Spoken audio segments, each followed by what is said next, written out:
yang kita pelajari saat ini. Ada ranting yang menghasilkan buah dan ada juga ranting yang tidak menghasilkan buah. Nah, yang jadi pertanyaan bagi kita saat ini, kita ranting yang mana, saudara? Apakah ranting yang dapat menghasilkan buah atau mungkin ranting yang tidak dapat menghasilkan buah yang akhirnya nanti dia dipotong lalu dibuang kemudian dia itu dibakar, saudara? Yang menjawab itu adalah kita sendiri. Namun kita akan melihat, saudara, seperti apa ranting yang menghasilkan buah, yang ranting yang tidak juga menghasilkan buah, saudara. Nah, kalau kita lihat di sini, saudara, ranting yang pertama, saudara, ranting, kita mulai dari ranting yang tidak menghasilkan buah. Ranting yang tidak menghasilkan buah. Kalau saudara baca ayatnya yang kedua dan 6 dikatakan, saudara, setiap ranting padaku yang tidak berbuah dipotongnya, dan setiap ranting yang berbuah dibersihkannya supaya lebih banyak berbuah.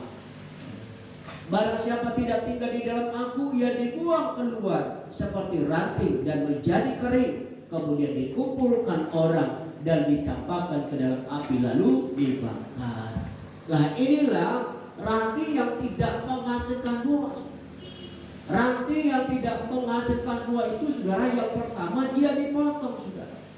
Nah, kalau dia sudah dipotong, sudah tidak ada gunanya lagi, saudara.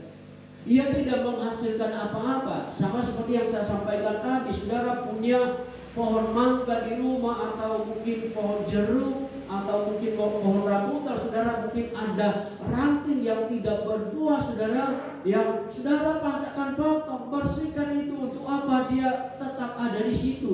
Dibersihkan supaya tumbuh lagi tunas yang baru nanti, saudara. Kalau itu menghasilkan buah, itu pasti akan dipotong, saudara. Kenapa? Karena ia tidak menghasilkan buah, saudara. Ia tidak menghasilkan buah, dia dipotong. Kemudian, saudara, yang tidak menghasilkan buah itu, saudara, setelah dipotong, dia dibuang, dikumpulkan, dibuang ke dalam api lalu dibakar, saudara. Artinya benar-benar ranting itu sudah tidak ada artinya lagi, sudah tidak ada gunanya lagi. Dia hanyalah dibakar, saudara, karena tidak menghasilkan apa-apa. Enggak ada gunanya, saudara. Untuk apa dia ada di situ kalau dia tidak menghasilkan apa-apa? Ya, demikianlah orang yang tidak menghasilkan buah bagi kemuliaan Tuhan, saudara. Yang tidak menghasilkan buah bagi Tuhan, saudara. Rasul Paulus pernah berkata, saudara, jikalau aku harus hidup, itu berarti saya hidup memberi buah bagi kemuliaan Tuhan. Kalau dia hidup, itu artinya dia harus hidup memberi buah.